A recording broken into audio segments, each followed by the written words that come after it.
Support for Disrupted comes from the Connecticut Office of Film, Television, and Digital Media. On August 6, 1945, the United States military dropped an atomic bomb on the city of Hiroshima in Japan. 3 days later, they dropped another bomb, this time on Nagasaki.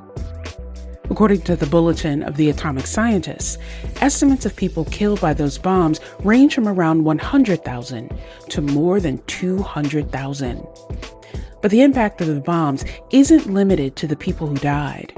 They also changed the lives of survivors and generations of people who came after them. From Connecticut Public Radio, this is Disrupted. I'm Kalila Brown-Dean.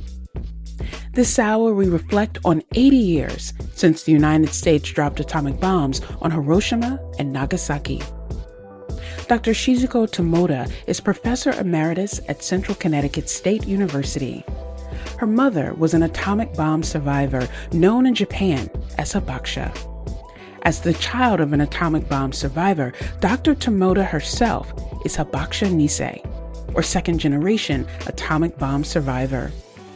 She directed, wrote, and narrated the documentary film Memories of Hiroshima through Imagination.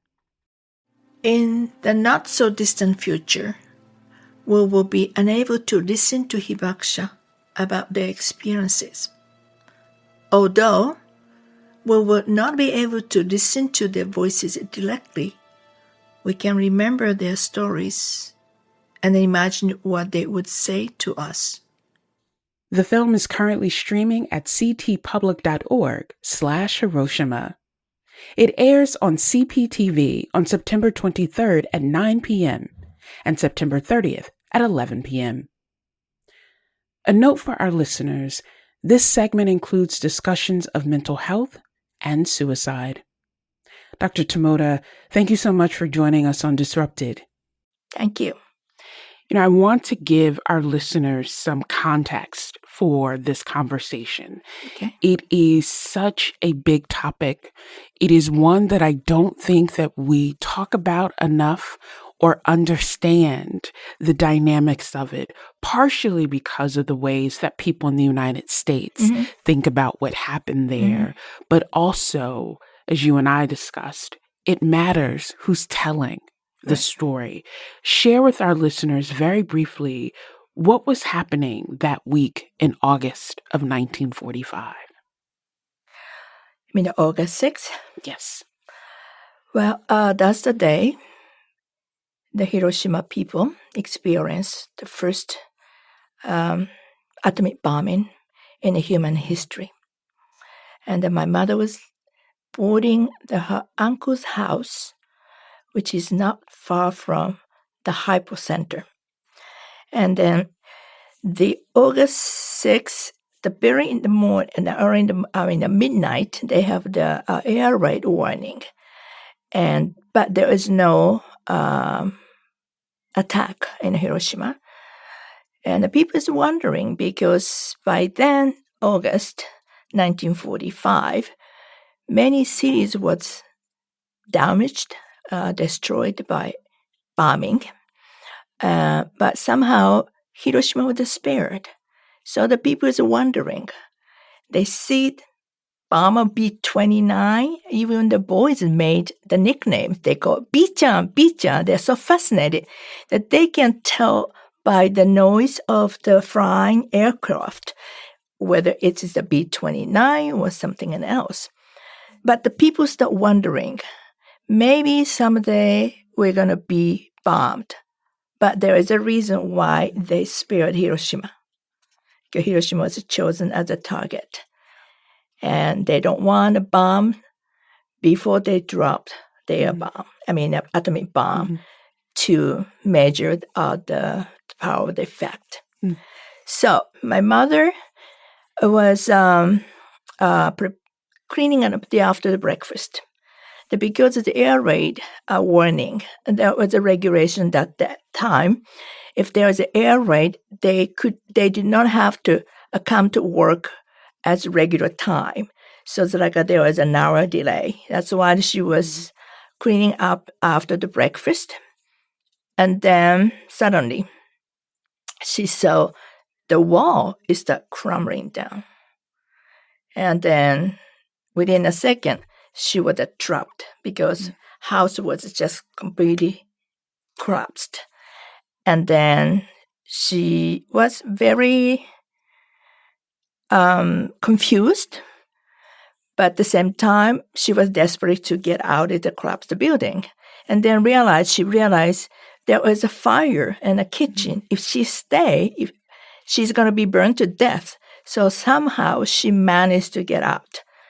And then when she get out, the collapsed building, collapsed house, she was again confused because of the pitch dark. So she said, I remember I had a breakfast, and in the morning, why is it so pitch dark? And then she realized she could see in the distance the chimney of the hospital. So that gave her the sense of the direction. And then she realized fire stopped everywhere. So she runs to the river. And then she jumped into the river because if she stay on the ground, she's going to be burned to death. And then she stayed in the river for more than half days, not realizing she was so exposed to the enormous amount of the radiation. To hear from you in such detail what your mother experienced, to me, is something we need more of, right? Mm-hmm. And when people suffer through such traumatic experiences, when there's so much fear and confusion, and as you said, even leading up to that particular day, there was a fear of the possibility of bombing or something happening. To live through that, one does not live through that type of experience without bearing the scars of that, be it the physical scars, but also the mental ones that are in certain communities and certain cultures often not spoken about because of the concern of how others will respond to you. Do you talk about that and then make yourself a target for discrimination, or do you just move on through that? Your movie is a description of your experience as a second-generation survivor, but also what I think is so powerful about it, the ways that movie helped you better understand what your mother experienced and so many others. Talk to us about the decision to make the movie. My mother was 17 when Hiroshima bombed, and then since she became, it's called hibakusha, it's a Japanese word for Hiroshima, Nagasaki atomic bomb survivors. And then she lived 57 years after, and then she passed away at the age 74. So within 74 years of her life, 57 years was hibakusha's life. Then I think it is the time when I really become aware of what is a hibakusha's life mean. What is a life my mother's it's like. I think probably I was late teenage. And then remember my mother took me to the place, exact spot she jumped into the river to escape when I was 16. So I was 1 year younger than when she was 17. And then I still remember when I look at, she said, "Oh, this is the spot," and I jump in. And then I look at that direction. I could see the Peace Memorial Park. It's right there. That's where I really sense the proximity, how close. Because the uncle's house was a little bit over half mile from the ground zero. And I remember still vividly, I was shaking. How my mother, at age 17, survived. So I grew up, and then plus the things I was not really fond of, because she was always remind me, "Okay, honey, you are hibakusha nisei, so you have to be careful. Whenever you don't feel good, let me know. So I was very anemic child. I was very, very energetic, like a tomboy type girl. So even though I was anemic, and then I was not really concerned, but whenever I had like a headache or something that happened, my mother's overreact. But anyway, that are just since my mother's life, I thought, well, how she cope with her anxiety and the fear, because the memory is never disappeared. Mm-hmm. Because I remember my mother said every year, August 5th, the night before, every memories come back. So she cannot get sleep. Because she said, I remember the heat. I remember the smell of the people's burning. I saw injured people, which just so like living hell. And then she attended the memorial service and then move on. But there are a couple of times that I realized, okay, she have to live with the memory because she cannot forget what happened. And then when I was young, that time I didn't remember. She told me when I was like 18, she was a suicidal. And it's ironically, in my film, I focus on like a metaphorical meaning of the rivers. Hiroshima has beautiful rivers and has a name of the city of the water. And the river, one of the rivers gave her life because she jumped into the river, escaped the fire. And but 10 years later, when she had the cancer, the suffering, everything, she was very weak, mind-wise and physically-wise. And then she thought, I'm going to be a burden to my husband. And I think it's also, all the memory was overwhelming. And then one night, my father was out of town for business. She said, she hold me. She said, are you coming with a mommy? And then she said, it's amazing. And I was like 2.5 years old. She said, your eyes staring me. No, mama, no, mama. So she realized I have to move on. So she moved on to life, but she has to cope with a lot of physical challenge. And then many, many years later, so when she had the second cancer, which happens like 1991, so it's over something more 50 years, right? She called me the middle of the night. I never heard the word enemy from her own mouth. Because her voice was full of anger. She said, why are you in the enemy's country? Why are you teaching enemies children?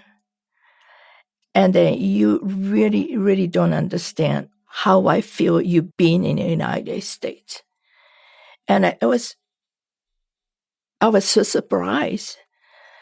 And I didn't know how to respond. And then she told me I was just diagnosed with my cancer.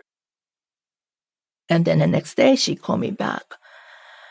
She apologized. She said, I'm so sorry. I was just out of control. Then made me realize her anger was suppressed for many, many years. Something to trigger, particularly, is a kind of fear of health. The suppressed anger percolated up. You know, we've talked on this show with different children who had parents who were survivors of different horrific instances. And each person shares that the impact of their parents surviving that trauma was that it created a tension between the parent and the child, right? Of, I don't understand why you are so overly protective, or why it's perceived as being overly protective. Or I don't understand why I can't just be like other kids, or why we can't just have this thing. And each person shares that there's a moment of realization that parenting is hard no matter who you are, right? I bet, yes. But parenting from a place of fear and of wanting to protect your child, or a person, not even your child, a young person that you're close to, from the kind of pain and trauma you've experienced, layered with, it sounds in your mother's case, having to suppress that anger, having to suppress that resentment. And then now having her child going to a country that she sees as being responsible for that pain that she couldn't speak. What was so powerful in what you just shared as well is that, one, she was able to finally name that anger in a way that is not saying, I am angry, but for her to call you and say, I apologize. Yeah. This is what I'm feeling. Right. But the other incident, this is 1995, that what my mother had been feared. That came as kind of reality. Because I was diagnosed with the cancer. And I'm in the States, and my mother's already a widow. My father passed away, so she was living alone in Hiroshima. So it doesn't make any sense for me to tell that I have to go through the treatment because she doesn't speak English. I'm the one who has to deal with it. It's too much for myself. So having if my mother decide to come, I have to take care of her. So there is no way that I can face it. So I decide that is the best way is to not to tell her. And then I went through and then finished. I went back to Hiroshima before the August 6th. That's 1995. That year was a big thing that's going on in the United States because probably if you remember, Enola Gay exhibit controversy. Okay, this is the one in the private memory and public memories. All kind of the debate was really stimulated. And then I realized also it's what America remember as a public memory is not the same the way the Japanese remember. But anyway, I had to tell her because I had a surgery, I had a treatment, but I was still kind of very recovering from the old treatment. And then I remember I was so nervous at the train ride from the airport to Hiroshima, which is like a 2 hours ride. I was getting so nervous because every time I go back, I feel so excited. Okay, I'm going to see my parents. I'm going to spend the good time with my mother. But that day, that time, I was so nervous. I was almost like a faint with being so nervous. How am I going to tell this story? Because she is going to find it out. And then I remember the minute I walked into the house, and she was so excited. She said, well, come on, hi, what are you doing? And then I said, I remember, Mom, can I have a beer? I just to calm myself. And then I have to tell you something. And then she realized something is serious. My own daughter wanted to tell me. And so she said, what? What is it? And then I said, I just finished the treatment of the cancer. Then she didn't say anything almost like a few minutes. I cannot imagine what was going in her mind. After the few minutes silence, she said, I'm sorry. It's all my fault. I'm the one who gave you. So again, that was a very special moment for me to think about what she has been thinking all those years.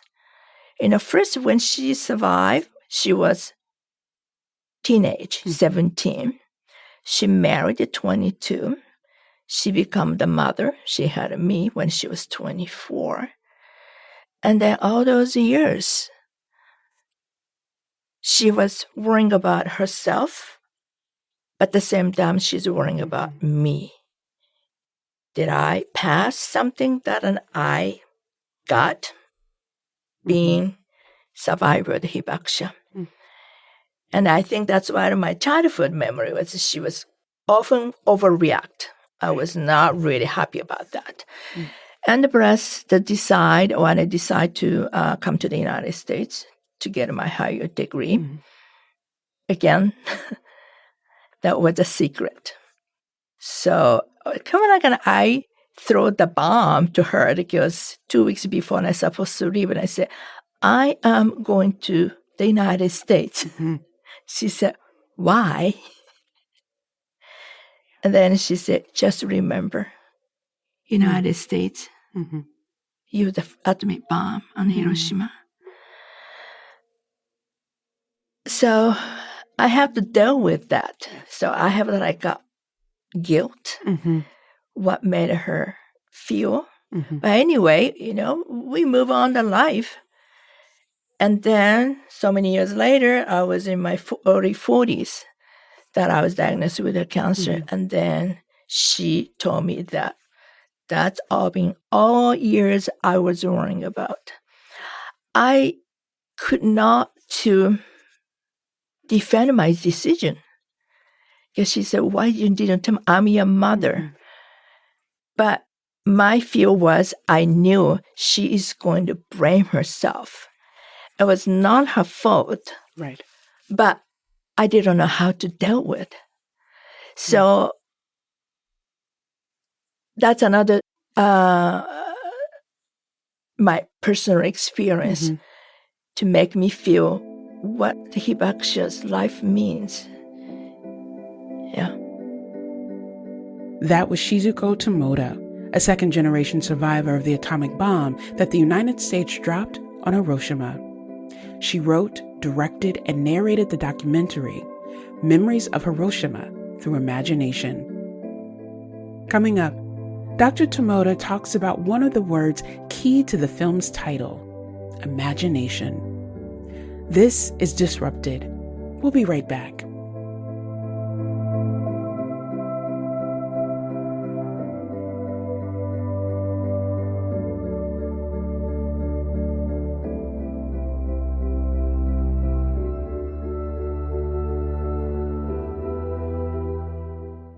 Welcome back to Disrupted. I'm Kalila Brown-Dean. This hour, we're reflecting on 80 years since the United States dropped atomic bombs on Hiroshima and Nagasaki. We're talking with Dr. Shizuko Tomoda, Professor Emeritus at Central Connecticut State University. Her mother lived through the atomic bomb that was dropped on Hiroshima on August 6, 1945. Her mother was just 17 years old at the time of the bombing, and as a survivor, was referred to as hibakusha. As a second-generation atomic bomb survivor, Dr. Tomoda is referred to as hibakusha Nisei. Dr. Tomoda directed, wrote, and narrated a documentary film telling her mother's story. It's called Memories of Hiroshima Through Imagination. Here's more of our conversation. You and I were talking before we got started. You retired about 4 years ago from being a professor at Central Connecticut State University. Congratulations. Thank you. After such a wonderful career of teaching young people about peace studies and understanding their place in the world, created an opportunity to make this movie. Talk to us about that experience of here's my journey. I've talked to people. I've talked to my mother, and I want to put this into a movie. I mean, you're not a filmmaker by training, but you have I'm a linguist. You're a linguist, right? Who made this amazing movie. Talk to us about the decision to make the movie now. How the memory was created as a public memory in the United States. They are really focusing on the power of the nuclear weapon. But Japanese, particularly the Hibakusha, want to people remember the bomb in Hiroshima and Nagasaki as human tragedy. And then they've been talking about, and then they created many drawings. But still, well, the Hibakusha's wishes, when you talk to the Hibakusha or when you listen to the Hibakusha, their own experience, almost always they said, I wish for the world with free of the nuclear weapon. I don't want to have anyone experience what I experienced. But today, still, we are so far away from reaching the world with the nuclear-free world. One thing we have to really remember is Hibakusha is aging now. Mm-hmm. The average age is about 85, 86. And number of the people who can share their own experience is dramatically decreasing. Mm-hmm. So the issue at hand now is how to pass on the memory of the Hiroshima to the young next generations. Yeah. So that's what I've been thinking of. And so, I share often my mother's story or the stories I heard from the other Hibakusha through my classes. And then I took the student over 10 years. And so I think in over across 150 students, and I took to Hiroshima and Nagasaki. And they have they have a basic knowledge. Mm-hmm. In August, United States used atomic bomb in Hiroshima, and 3 days later in Nagasaki, and they brought the end of the World War II. And that's it. Mm-hmm. Or the numbers, okay? So both combined Hiroshima and Nagasaki, close to 200,000 people passed away by the end of 1945. But there's no story in individual private memories unless they got the chance to go or they have a chance to meet with the survivors. So I thought, I really have to carry on this personal mission. So even before I is getting close to my retirement date, I was already start thinking about, I have to tell the stories, but from my own perspectives, because it's not my personal memory. It's post-memory. Yes. But has some meaning. And then I got the opportunity to create the film because I met this wonderful producer who really created the film. His name is Don Gary. He did a wonderful job. We yelled at each other. By the way, making anything. Good working together, yes. Yes. So, because one thing is that I promised myself to my mother and then also other survivors who I met, carry on this message. Carry on this, my personal purpose. Because I believe that, but I don't want to impose my own feeling, my own idea. I never bring up and say how I think about it, what happened, how I take the justification. That is a personal thing. But I want leave them to think about it because we all have to make our own judgment. But we need something base to make a judgment. Yes. And that I don't think we have anyone who really wants to have nuclear war happen. I think it's we really want to have the nuclear-free world. But right now, nuclear abolition is not really working. And I'm really, really worrying about what the world's going to and heading to. And so I feel like a really urgent like the hibakusha, aging hibakusha, because many of the hibakusha talk about their sharing their experience, but there are quite a many hibakusha who really silence themselves because worrying about discrimination or too painful to talk about. So many reasons they didn't want to talk about, but now they think, well, our life is getting close to the end. Right. I have to tell. I have to let the people know because they don't want to forget what happened. So I thought it was filming is one way of reaching out to the people. When you think about young people, not just your college students, but young people more broadly, what would you say to young people about the need to understand what people endured and what, if we're not careful about, others may do? What do you think about that with young people? Well, I think it's to remind them that it's so important to enhance our ability of being empathetic. But it's difficult for the people who has no direct connections to the past. Even Japan, many post-war young generations, they don't have any memory. I'm post-war generation. So my mother used to share the story that how the life was difficult during the wartime, particularly the shortage of the food.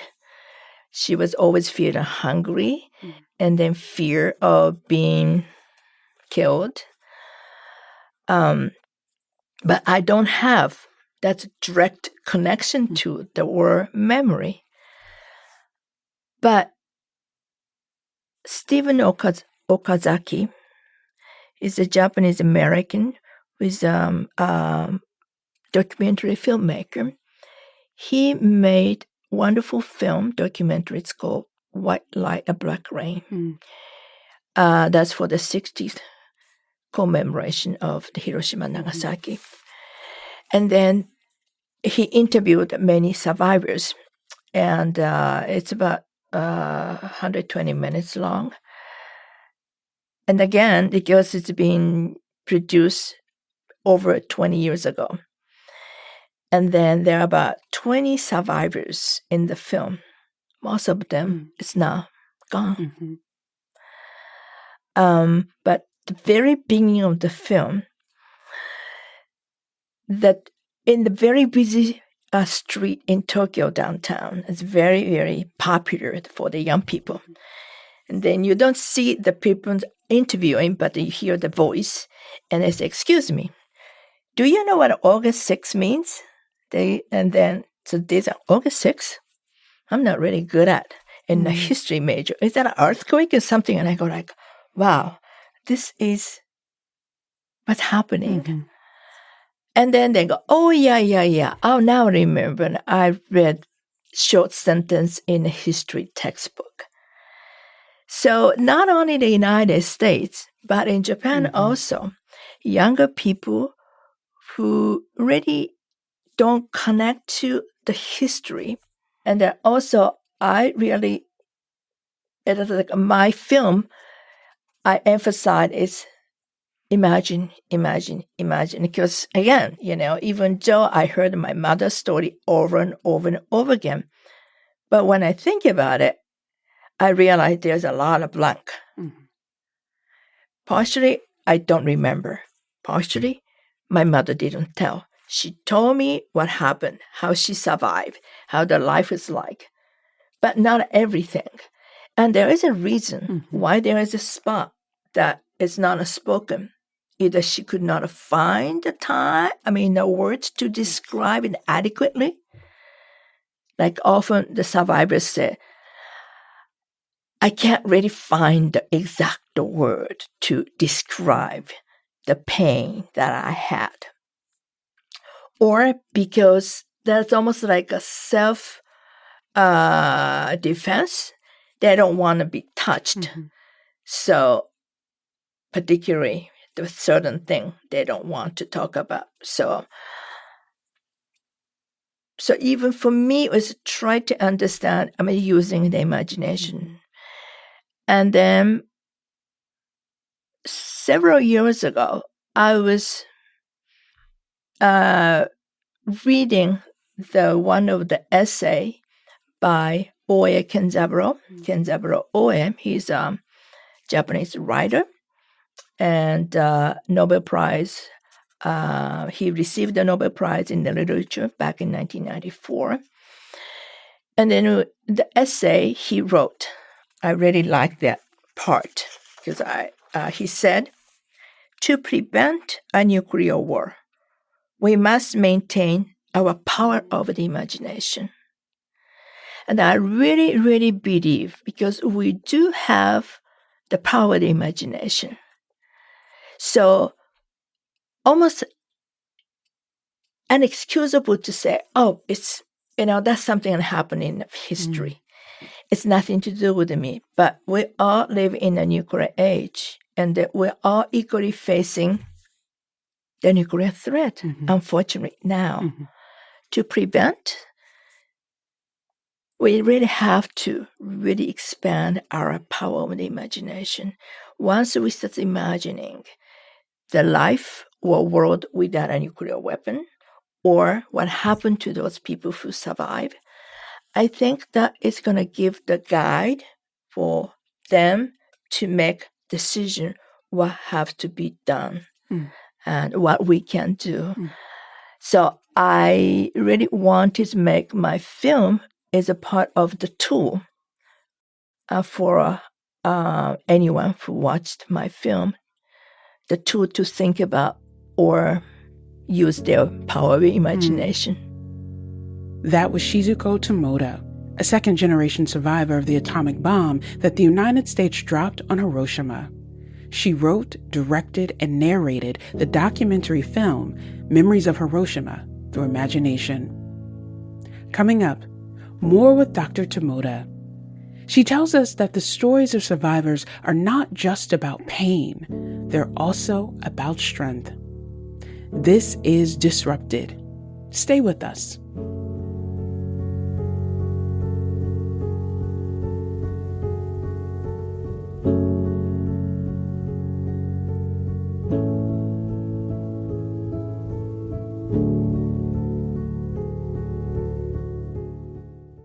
Welcome back to Disrupted. I'm Kalila Brown-Dean. This hour, we remember the atomic bombs that the United States dropped on Japan in August of 1945. We've been talking with Dr. Shizuko Tomoda.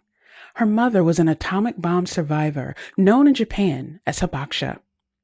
As the child of a survivor, Dr. Tomoda herself is known as Hibakusha Nisei, or second-generation atomic bomb survivor. Dr. Tomoda directed, wrote, and narrated a documentary film telling her mother's story. It's called Memories of Hiroshima Through Imagination.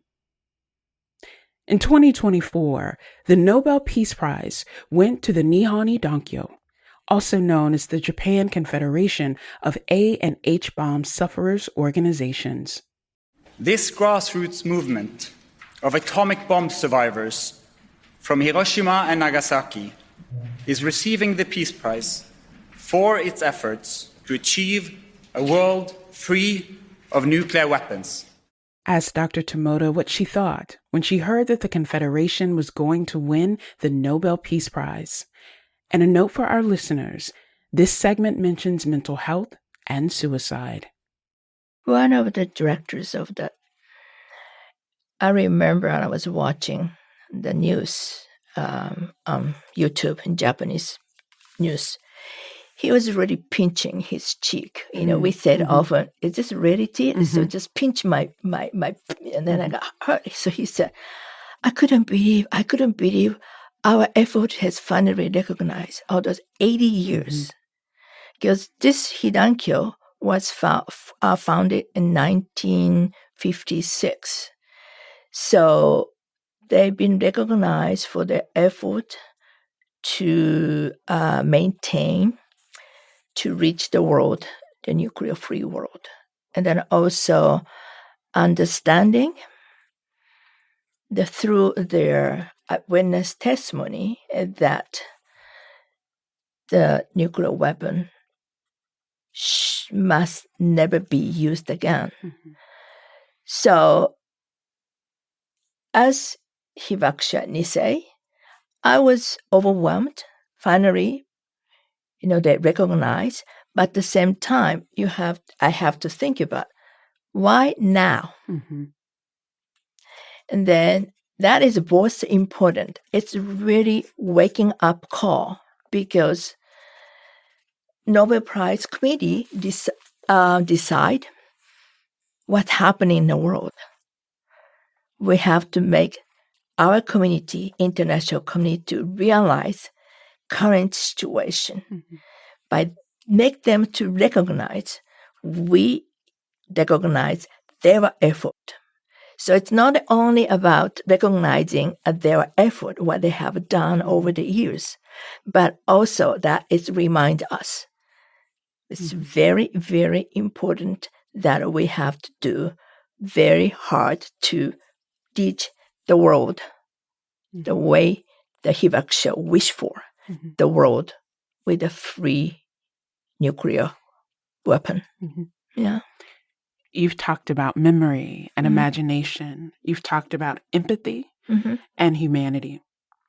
And I wonder, given that, those values and principles that are so important and so necessary for us to move forward together in recognition of our connection, what does it mean for you to be Hibakusha Nisei?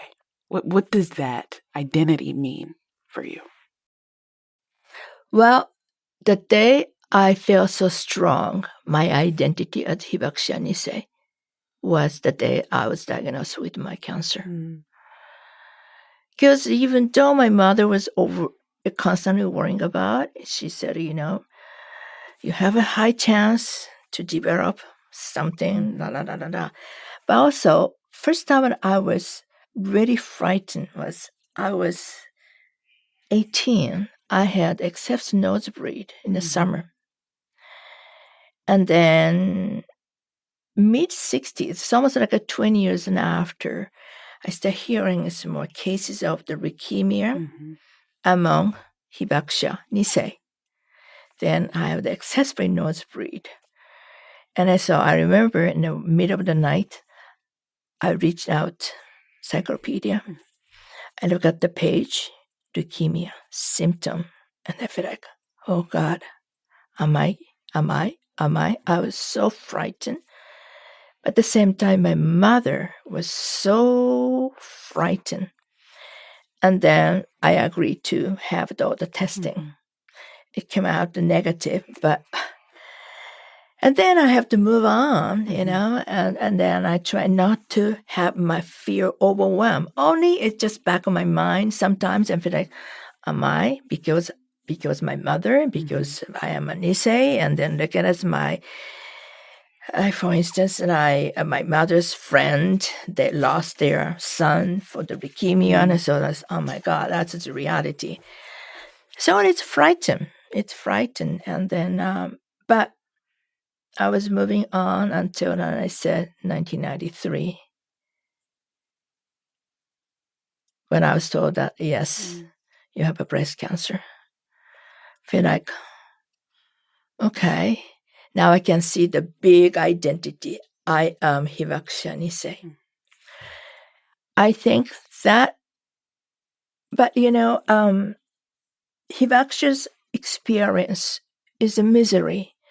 But at the same time, we have to remember the strength they built over the years. They overcome a lot of obstacles. And sometimes overwhelmed. Like my mother was suicidal when she was, that was 10 years after. So she was 27. I was very young. And then I was 2.5 years old when she told me about the suicide attempt. I jokingly said, Mom, you almost killed me. But it took for a while for me to understand that is the meaning of, the weight of her decision and how she saved her life. And then she said, I have to move on. And then also, I remember another hibakusha I interviewed, Akiko Takakura. She's the one survived within quarter mile of the hypocenter. And she often talked about her experience in the public. And then when I went to visit her in the house, she said, I have to tell you now, it's every year when the August 6th approach, all the media start looking for very dramatic stories, dramatic stories. They always call me and I say, can I interview? So she said, I was getting a little bit annoyed because they really want to write how misery their life was.